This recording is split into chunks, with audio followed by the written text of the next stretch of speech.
AAA to AA plus. What happened was, I mean, since even the law was passed to raise the debt limit by 2.1 trillion, and the federal spending got to be cut by 2.4.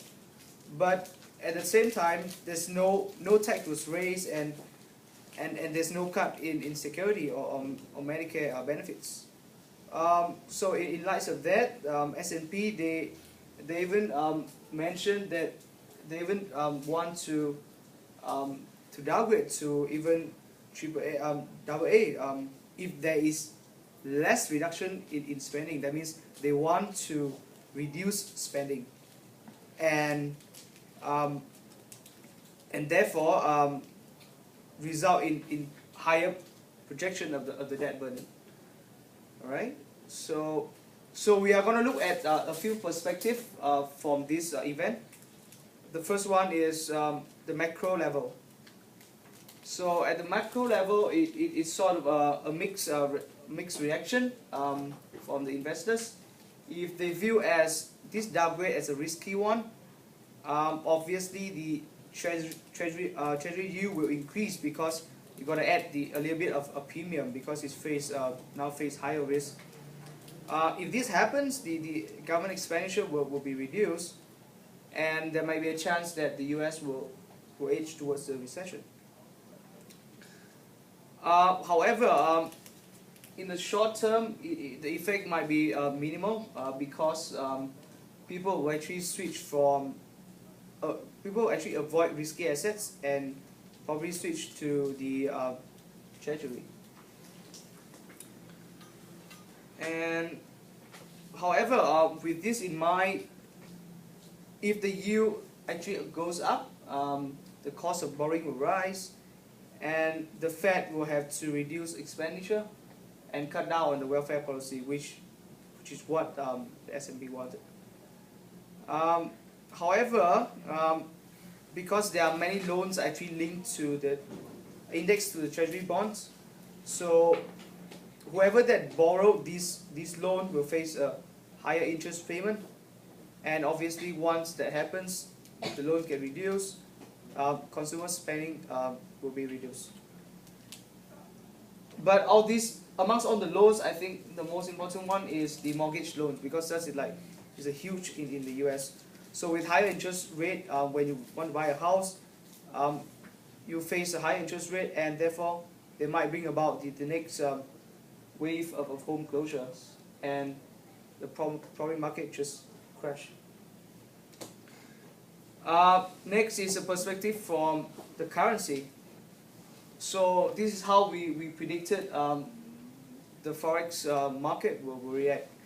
So for the risk-adverse investor facing the news of downgrading from AAA to AA plus, they will probably switch to the safe haven currency, such as the yen and the Swiss francs, which will most likely outperform.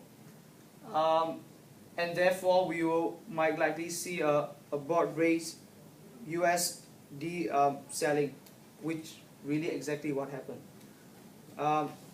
So in response to the news, Central Bank of EM is emerging countries.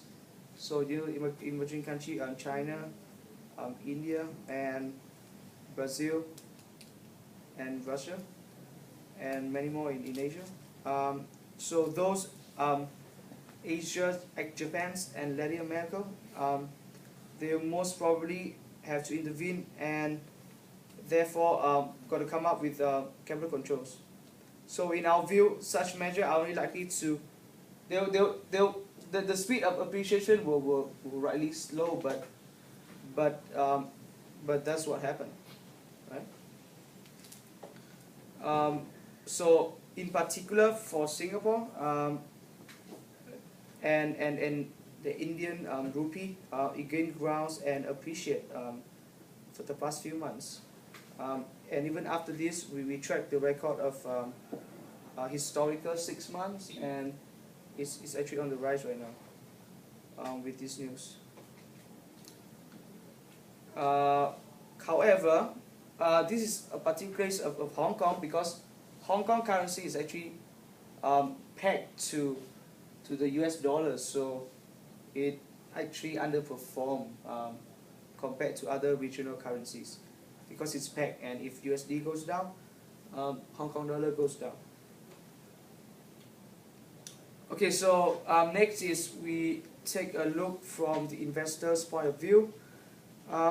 So depending on which side of the table you are on, investor most likely will pull out the stock market and place the money in the US government debt.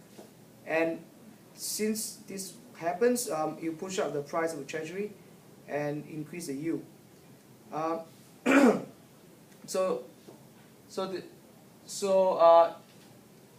In contrast to the initial speculation about the increase in interest rate, as we have mentioned, this increase did not ensue despite the drop in investor confidence, because there might be a few reasons. People who have been holding the US bond for low yield, because it's a safe assets. There were very few options other than the dollars. With the stock market crash right after the news and the imminent global recession, US bonds are definitely less risky, because obviously the US government can just print money compared to and refund you